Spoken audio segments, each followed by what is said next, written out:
Good journey, everyone. Welcome to Space Oats Live, a Star Wars podcast. I am your host, the Crucial Crew member, Jay.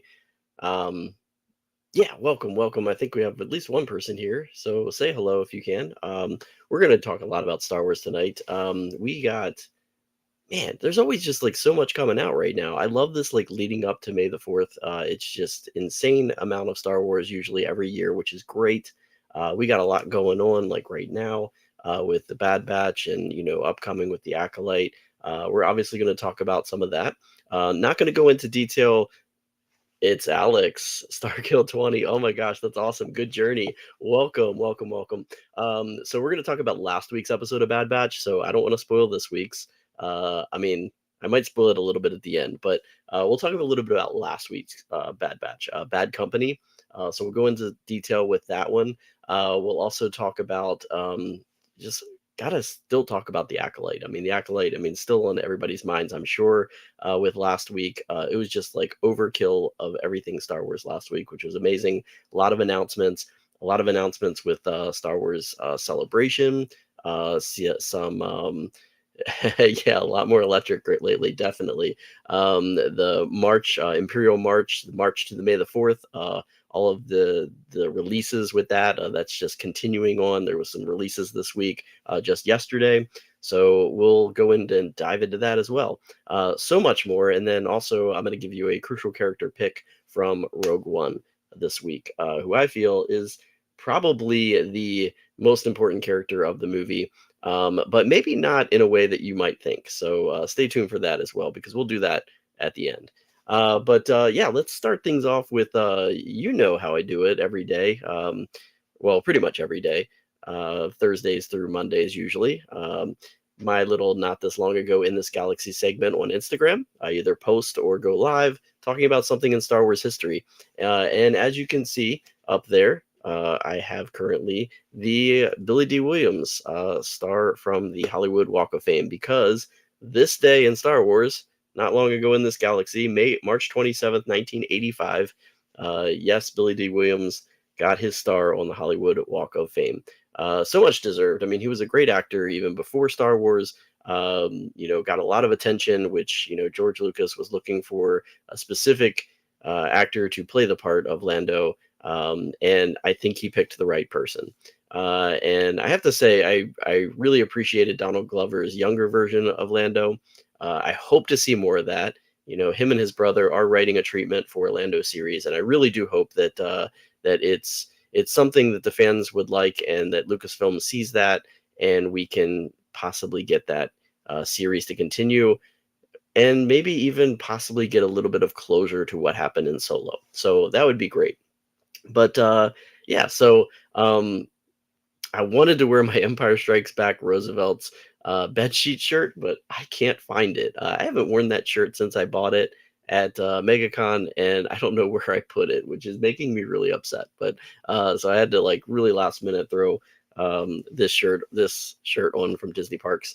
But yeah, I really wanted to wear my Empire Sheets shirt, but oh well for that. But that is your not long ago in this galaxy. Billy D. Williams getting his star on the Hollywood Walk of Fame.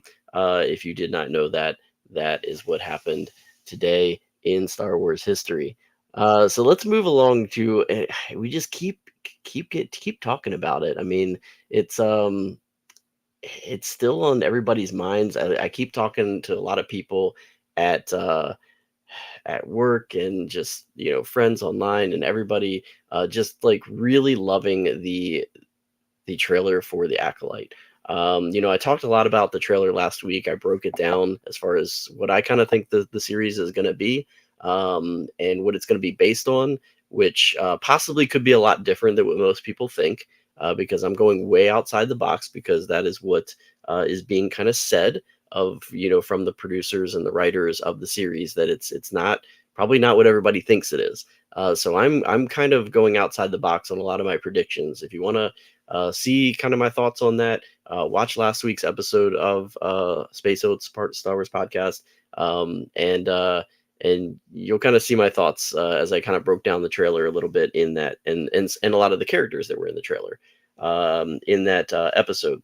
But I did mention this on my Instagram live, but the Acolyte actually, I mean, it almost seems like every Star Wars series or whatever that comes out and a trailer comes out for it, it breaks records. And this one broke records as well. It was the most um, views in the first 24 hours with 51.3 million views just in that first 24 hours. So the excitement is there. Definitely for me. I think this was one of the announcements way back when this was included in whatever announcements that were, being made for Star Wars series on Disney Plus. As soon as I heard of this, it was the one that I was most excited about because I remember it even being thrown out there with Ahsoka, and I was more excited about this one than I was Ahsoka. I think the reason is because it is outside of the Skywalker saga. It is the first story on screen that is not in between the Phantom Menace and Rise of Skywalker. It is completely outside the box, and when we say completely, we're talking 100 years completely before. So the only character that can possibly show up, and honestly, I'm going to say, I kind of hope that it happens at some point, a little bit of a cameo, but just not overkill. But I hope Yoda gets some sort of cameo in this series. Just a little one though, not much. Maybe at the end. I don't know. I don't care. I would like to see Yoda just pop up at least a little bit in the series, just one little scene or whatever. But we don't have long to wait after the Bad Batch ends. We got a month to go, and then June 4th, the 2-episode season premiere, which June 4th is on a Tuesday, I believe. I think I looked at that. I think it's on a Tuesday, where we get those 2 episodes. So probably 9 o'clock p.m. Eastern Standard Time, which if that's what it's going to happen with the Tuesday night drop, if it's going to be one of those PM drops, which is great. I understand kind of they're not really doing that for the animated because it's not as big of a, it's not live action, but I love that they're doing that with the live action series. So I hope that that's what's going to happen. If that's going to be the case, with the Tuesday drop, and we get that series. So with those 2 episodes, which super excited for, can't wait for it. Yeah, so the Acolyte still definitely on my mind. I watch the trailer probably every day, still, because it's just so intense and so outside the box, and I love it. Even though there's Jedi, it just has a different feel to it, which is just so great. And I again, if you want to know more about my thoughts, watch last week's episode. I broke down the characters, the trailer. Maybe you picked up on some of the things, maybe you didn't, but please go back and watch that episode where I talked a lot more about the Acolyte. If you couldn't get enough from the trailer and you still want more, there is an exclusive look at the Acolyte that will be included in the screening of The Phantom Menace, which is returning to the theaters May the 3rd and May the 4th. So for its anniversary. I don't know if I'm going to be able to get to the theaters to see this, honestly. I don't know if I have off work that weekend, for one. I don't know, when I'd be able to go see it. I don't even know if I can get tickets at this point anyway. So I don't know if I'll be able to see the exclusive look. And I don't know if they'll release it outside of the theater. I'm okay if I don't get to see it. Honestly, I'm one of those people that I don't care about a little bit of a spoiler, but I don't want too much. And I don't know what they'll show. Maybe they'll show like, the first, 8 minutes of one of the first episode or something like that, because kind of sometimes that happens. So, oh, sad face. What's the sad face? I got 2 more people joining in. Thank you for joining, whoever you are joining in.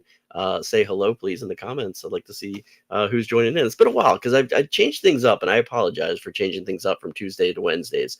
So, but this works way better for me. So I hope people catch on. Hope people can join in.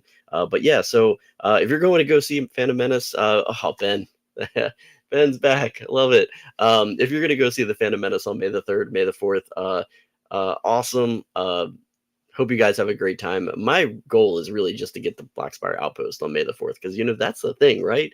And I couldn't even get into Hollywood Studios, so I have a reservation for Magic Kingdom. So I'm basically gonna go over to Studios. If I have to leave and go to work, that's gonna be a thing. But if I can stay, if I get off, that's going to be great. I'll stay a little bit more in the afternoon. Probably won't be there till close because I got to be somewhere on Sunday morning. So, but yeah. So, but yeah, would love to see Phantom Menace in the theaters, but if I don't get the chance, oh well. I did get to see it in the theaters, but I think I saw that movie like 20 some times in the theaters because I was just super excited about Phantom Menace back then. So, but um, but yeah, the Phantom Menace. Forgot to like change my display, but but yeah, the Phantom Menace. That is, if you haven't seen it, that's a killer poster, right? The 25th anniversary poster, killer poster. But yeah, the exclusive look of the Acolyte will be with the episode one um, screening for May the 3rd, as well as for May the 4th. And with the May the 4th screening, you get a chance to possibly see, if you are planning on doing this, more power to you. I would rather kind of sit comfortably in my home and do all of the Skywalker saga, but yes, the entire Skywalker saga is going to be featured in select theaters on Saturday, May the 4th. Yes, from the Phantom Menace all the way to Rise of Skywalker. I think I can't remember how many hours it was, but I did post that. Crazy to be able to sit through all that breakfast, lunch, and dinner, I guess. It would be cool to hang out with a bunch of Star Wars fans, but I do that at Celebration, and it's great. You get to walk around. I don't know if I could sit in a theater for that long, honestly. Um, yeah, I don't know. I love doing Star Wars marathons, but I like to be able to take a break. But yeah, if that's your thing, the Skywalker saga returning to theaters in its entirety. Honestly, like the originals would be the pull for me just to go and see the originals again. But or at least like, Phantom Menace through Return of the Jedi. But it's really not been that long for The Force Awakens and Last Jedi was beautiful on screen though. See, I'm already sucked into like sitting through the entire thing. If I were to do it. So that would be tough for me to be able to do that and survive. But again, Batu is the place for me on May the 4th. So if you don't have Batu and you want to be with Star Wars fans all day, I would definitely recommend it. It's gonna be a good time, I'm sure. I think you get an exclusive poster. I think that might be with the Phantom Menace as well. I can't remember, but it could be the exclusive poster for like this. I don't know if this is like a tease for the exclusive poster or what. Alexander thinking of trying it out since I've never done anything. Yeah, that would be cool. Let me know if you end up doing that. 19 hours. Yeah, I think it ended up. I think they said 20 and a half hours or something is the total. So runtime, I think. But I don't like is it just gonna go back to back? Are they gonna do intermissions? That's be interesting to like see how that works. But yeah, so but definitely not for me. But if it's for you, would love to hear your stories and see see how that went. That'd be an amazing experience. I know they've done it before. I don't know if it's been all 9 films though. If they've done all 9, I know no, because they did lead ups. They've done lead ups before to like the Rise of Skywalker when that came out. I think they did a starts at Phantom Menace and then but I think they had intermissions with that, and I think it was you had certain movies, then you came back the next night or something. I don't know. I don't know if they did it all back to back, but anyway, May the 4th, entire Skywalker saga returning to theaters. Let's talk about last week's Bad Batch. Again, not this week's Bad Batch. Last week's Bad Batch. Because this week's Bad Batch, I know people don't watch it right away, and I might have to spoil it a little bit because I think y'all know. If you watched last week's episode of Bad Batch, I'm pretty sure you know what happens this week if you haven't watched it yet. But last week's Bad Batch, the Bad Territory. I think I said Bad Company earlier. I don't know. I'm thinking about the band. Bad Territory was last week's episode, and I have a lot of parallels to this episode, which I laughed at a lot when I was watching this episode a little bit. It starts off on Pabu. They're still trying to figure out the M count thing for Omega, which we all know, obviously, but for story's sake, they got to figure it out, right? So basically starts out on Pabu. They're trying to figure out this M count thing. Why the Empire is hunting down Omega? What do they want her for? What does it have to do with M counts? All of this. So they they had reached out to Fee, and Fee contacts them, and basically she doesn't know what it is. It's funny also how this episode introduces or brings back characters, but Crosshair has no idea who any of these people are because he's not been with them. So so Fee doesn't know, but Fee basically thinks that a bounty hunter might know, because the bounty hunters have been hired by the Empire. They might a little bit more know about what their jobs might be about. Immediately they think of Fennec Shan because Fennec Shan was out to get Omega at one point. So they think about that, and but I know it's going to be dangerous because they don't want Omega around Fennec again. So they decide that it's just going to be a hunter wrecker mission, leaving Omega on Pabu with Crosshair, which kind of is upsetting to Omega, but even Crosshair agrees with it, which I think the connection, the care for Omega is pulling them back together quicker than what would normally be, just because of Crosshair, and how he feels about Omega. And I think that's what really helps Hunter kind of uh, bring him back into the fold is that character. Omega just really has an impact on so many characters and bringing them around. And that seems like what happens in the beginning there. Crosshair is still showing their really intensely showing his shaking. That they do kind of touch on that a little bit in this episode, as well as how to possibly fix that. But so they have an idea of where. Well, Fee says she can track down Fennec Shan, so she helps them out, at least tracking her down. And then we basically get to go to another new area, not to the planet itself, but to the space station above it. So Soraya is the planet, I believe. It's like a blue planet. And we don't get to go to the surface. We've never been to this planet ever before. We don't really know where it is in the galaxy.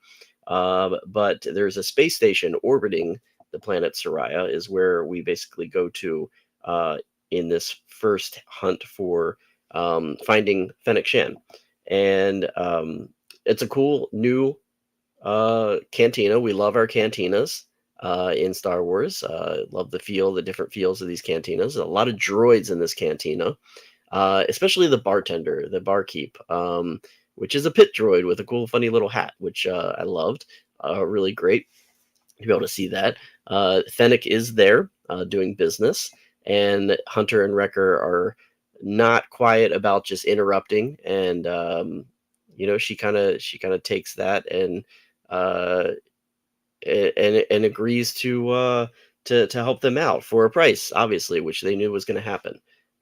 So yeah, she needs help with finding a bounty. So they go ahead and sit down and make these arrangements in the bar there. Fennec, again, voiced by Ming-Na Wen, who does return to voice this character, and she does such a great job. I mean, look how chill and cool she is in this scene, just basically doing her business with Hunter and Wrecker there. Doesn't know anything about the M counts, but says she could possibly get them in touch with somebody else that does know. But of course, to get that information, they have to help her out. So they end up going off on a mission as well. They're tracking down a bounty on a character named Sylar Saris, and it's on another new planet. The planet is Velo. Planet Velo, I think, is how you pronounce that planet. And we have lots of dangers on Velo as they're trying to hunt this bounty. Not only is the atmosphere toxic, but there's also, as they're getting to this remote location in kind of like little hovercrafts through swampy areas, they have mines in the water that they have to navigate through. And then there's this other danger. that is looks like crocodiles in the water, alligators or crocodiles, but these are called grizzards. Grizzards, and they're big. They look like crocodiles. Feels a lot like Florida. I kept like thinking that as I'm watching this episode. I'm like, are they in Florida?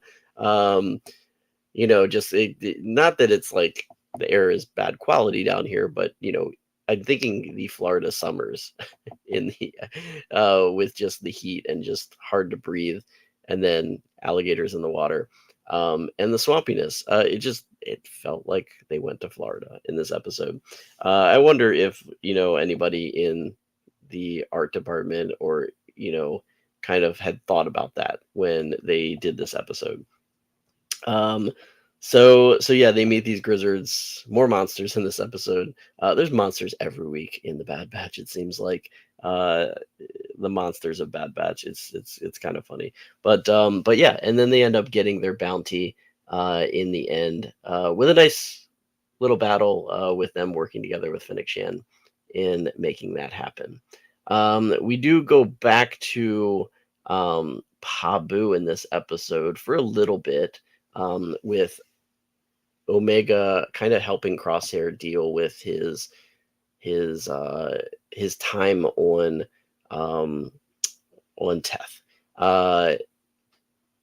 with the experiments that they did on him, which he feels that that's what's wrong with his hand, but it they kind of hinted at being more like kind of mentally getting past it, is the big thing. So you kind of see them meditating at one point, which has a lot of feel to the Octo scenes with Luke meditating. Um, a lot of mental healing in the episode. Just breathing, um, things that kind of Omega may have learned from oh shoot, like just the name is dropping from me, the Wookiee Jedi that we met in last season. Man, I don't know why. Starts with a G, right? Yeah, I don't know why I'm like blanking on that, but anyway, um so hinting at Omega possibly being force sensitive again, like a little bit in this episode, just kind of trying to open her mind to new things, new ways of healing. So trying to help Crosshair through this, to get him back, get him past this, to help him out to get back to where he was. Um, at the end of the episode, we get a hint at what this week's episode was going to be. Fennec finally, getting the mission done, and before leaving Hunter and Wrecker aboard her ship Outcast, um, she basically says that she doesn't have Gungi. See, I knew it started with a G. Um, but Fennec tells them that she doesn't know the M counts, why they're hunting Omega, but she does have someone that she can put in contact with them. Um, doesn't give the name of who it is, but basically says that she can make contact and have this person contact them. Hunter and Wrecker don't like this, but she basically says you can fight me or trust me, and I think they kind of know that she's quite a match, so they're not going to go that route. They're going to kind of follow Omega's lead on this, and do the trusting part, and we get that music at the end, which I said this last week on my live stream on Instagram, that the music did in fact hint to who it was this week, and I said who it was. And I called it. I knew it was going to happen. I mean, we knew she was coming in the trailer, right? We just didn't know when. Um, and that would be. See, I got at least. It's not really spoiling it because she shows up in the beginning of the episode. So if you don't want to see this, if you don't want to know, then skip ahead. Like, I don't know, like 5 minutes. I doubt I'll talk about it more than 5 minutes. But I'm getting ready to show the picture. So just to forewarn you, I'm not going to talk about the episode that much, but I gotta show it. I mean, she just looks so great. Um, So Asajj Ventress. Asajj Ventress. You could tell the music. The music was so Ventress at the end of that episode. A lot of people didn't pick up on it, but they just threw that Ventress, the violins in there at the end of the episode, and I was like, "Ah, we're gonna get her. We're gonna get her next week. She's coming. She's gonna be the contact." A lot of people didn't think that that I was talking to, but yeah. So she's here, Asajj Ventress, and what a cool look. I mean, my wife, we were watching it today, and my wife was like just loving the Ventress look, which takes us back to when she was a Jedi. We have seen the past of Ventress and what she looked like when she was a young Jedi Padawan, and this kind of has that look to it, right? A little bit. But yeah, again, I'm not going to talk about this week's episode, but Harbinger is a great episode. We will talk about it next week. But yeah, Ventress is back in a way that was not expected. So, but I'm gonna leave it at that if you haven't watched it. So I think a lot of people thought Ventress was going to be a different part of the story, and not this part. But I liked it. So we'll talk about that next week. We'll talk about that next week. Another bit of amazing news that came out this week with some really cool art that was shared is for Star Wars Celebration Japan. Star Wars Celebration 2025, Japan, April 18th through 20th of next year. We already knew that. We already knew the dates.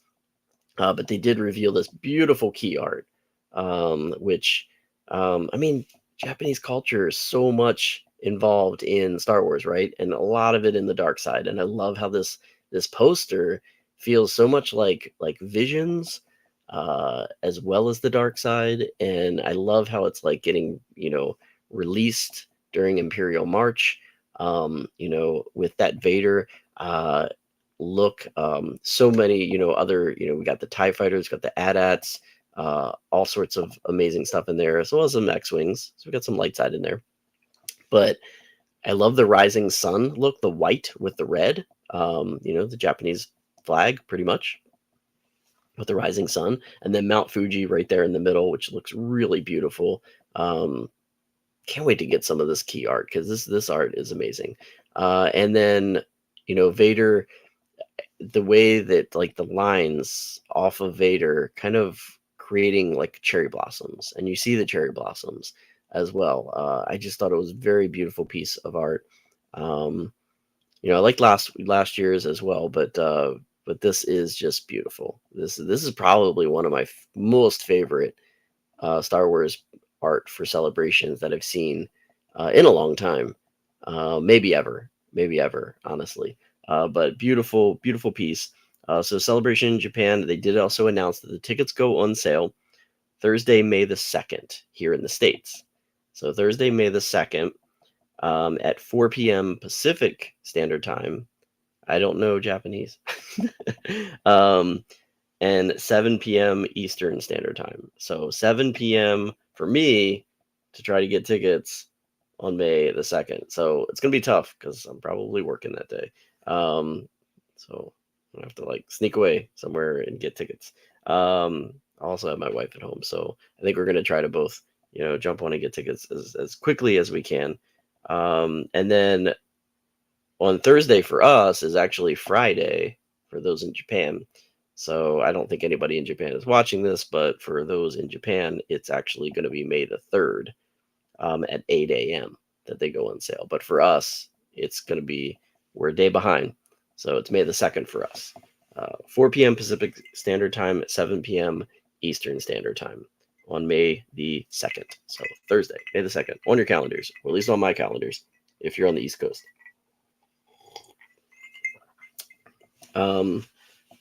But yeah, I love the dark side look to this poster. I love it. Speaking of Imperial March, we're getting a lot of stuff. I love this Imperial March thing that's going on, honestly. And I don't know if you've seen this, but I watched it today actually. It's pretty cool. Pretty cool. I know some people went. Tickets will go. I know they're gonna go quick. I really, really hope that I can get tickets. Yeah, really, really hope. But anyway, because I just want to go to Japan too. Anyway, Empire State Building, New York City. They had this really cool takeover the other day. Can't remember actually when it happened, but it was within the last week. But really cool Star Wars, mostly dark side um, projections going up on the Empire State Building, and yeah, you can watch it on YouTube. It's about 5 minutes long, 5 minute sequence, and it was all a part of the Imperial March campaign, the March to May the 4th. But it just looked beautiful. There was some amazing displays on there. The lightsabers when they put it, it was like going all the way up the spire, which was really awesome. I just can't imagine what it looked like seeing it like live in the city. I mean, just had to have been beautifully done. I mean, I don't know. I don't know how much you could have seen if you were like down on ground level. You may have had to been like up in another building somewhere to really appreciate it, which is great that like it's on YouTube and you can from the comfort of your home see it with a good probably the best camera shot. I'm sure they put the cameras in the best possible location, or they did it with drones. Who knows how they did it, but look really amazing, beautiful. Hopefully, no accidents occurred in the city of New York from people looking up that were Star Wars fans during this time. Because honestly, I would have been like going nuts if I was driving through the streets of New York and saw this. Um, yeah, obviously, this was part of the campaign for Imperial March. We're getting stuff every day released, and we had some more stuff, released this week. So, oof, I want to get to it. There we go. Anyway, yeah. So we have some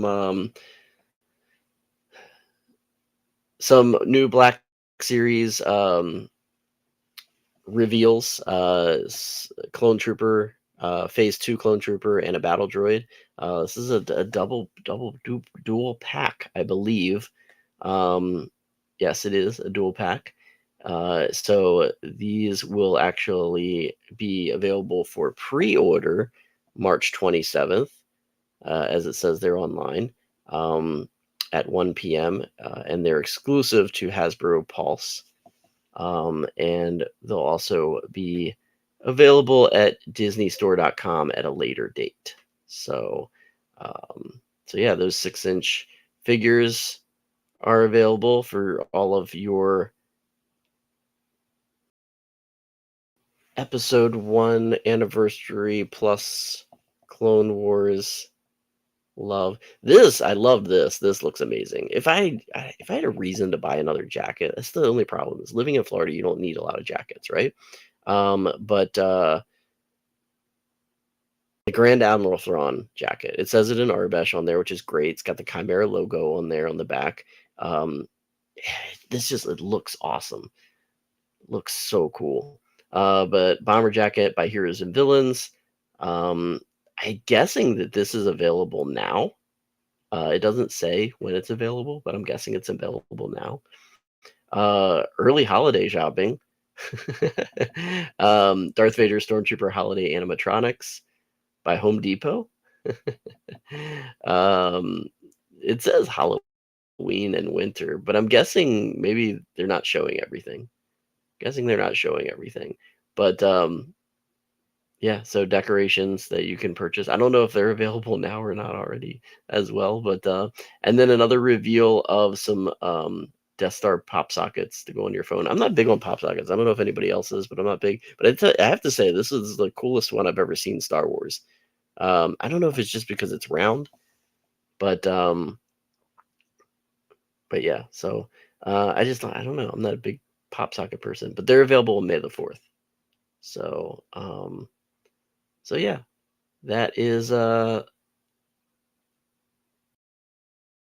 lot of the news that's been coming out. I'm gonna switch my video camera real quick. I don't know why I have this camera. I think I do know why, because I don't know how this is going to show up, by the way.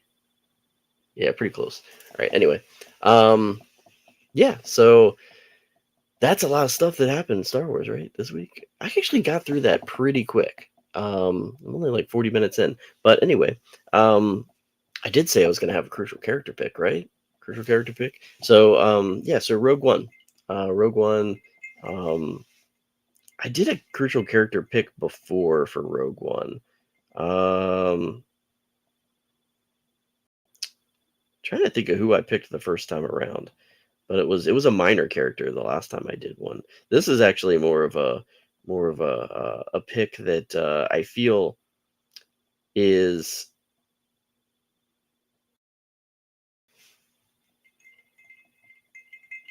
is more crucial to the storyline as that really if this character didn't exist, I think all of Star Wars, like especially the story of Star Wars, would have been completely different. Not filming wise, but like if everything actually happened and this character never existed, um, the Empire may have still been in control, honestly. And so with Rogue One, I thought about it a lot, and obviously the hero of Rogue One is is portrayed to be Jyn Erso, right?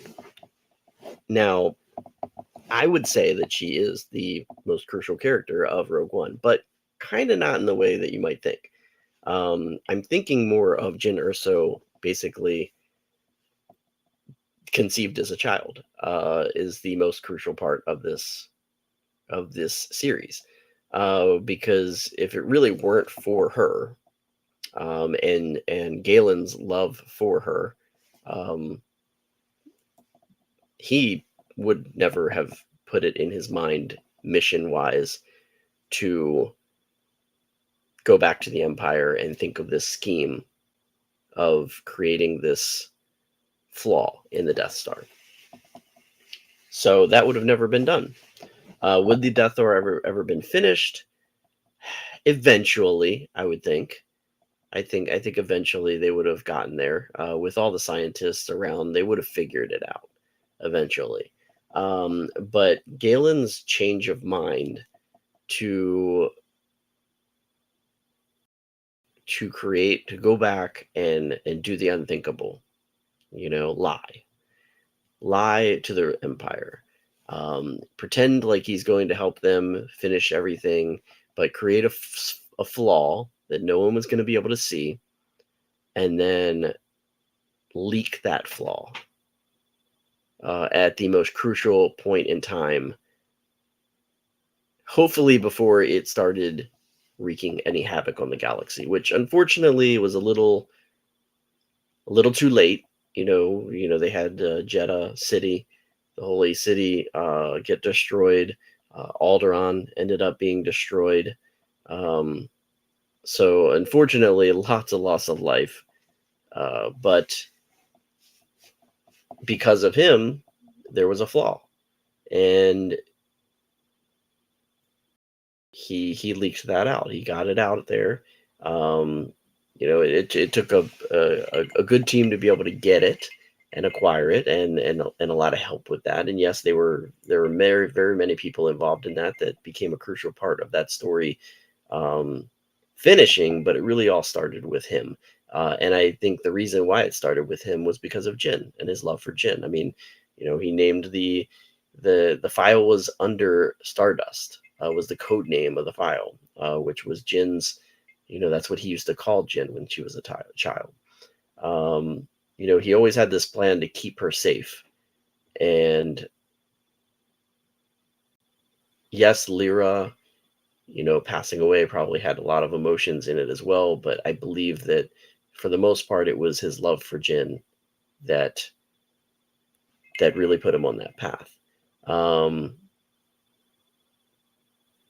yeah, they never would have had the file without Galen and his hatred for the Empire at that point. I think basically them kind of separating him from a life with his daughter, Not only with his with Lyra, but with his daughter. Not knowing if she existed out there, just kind of thinking, where was she? Was she alive? Was she still, where? He never would know. And if she was still, out there and the Empire had never found her, he probably was never going to see her again either. Um, and I love that part of the story. I love the real intensity of his reasonings, which give it so much that make it such a deep movie and purposeful movie, which makes it just one of the greatest Star Wars films. Um,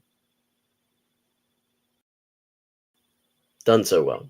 But yeah, that is my crucial character pick. Jyn Erso, um, mainly as a child, before before everything, just that first couple minutes of the film tell you a lot.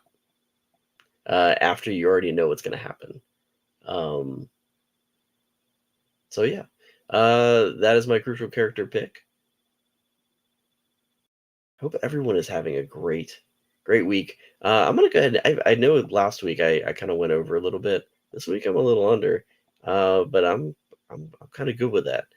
We talked a lot of Star Wars. We had a lot going on tonight. Had some good people visit. It's good to see Alex come by. Good to see Ben as well. Appreciate everyone. By the way, Ben, what did that say in Japanese? I want to know. You wrote something in Japanese there, and I have no idea what it was, but kind of want to know before I sign off. But yeah, so next week we will definitely talk about this week's episode of The Bad Batch, Harbinger. I'm actually watching it again right now. So cool. Oh, cool about the post. So it was cool in Japanese? My wife would know. Like she like totally like she's learning Japanese, which I think she told you that. But anyway, um yeah, so well anyway, I'm getting distracted because I'm like watching Harbinger and it's such a good episode. Such a good episode. If you haven't watched it. But yeah, so I'll be back doing not long ago in this galaxy on my Instagram tomorrow. So join me there. Be doing that for the next few days, next some days. My schedule might change a little bit coming up soon, for the month of April anyway. So my Mondays will be weird. My Mondays will be weird. So I don't know when if or when I'll be doing not long ago in this galaxy on Mondays. We'll have to find out. But anyway, have a great night. I'm gonna go ahead and call this a night, so I can just get off a little bit early. But have a great night. Um, what's this? Something popped up for Star Wars. I don't know what this is.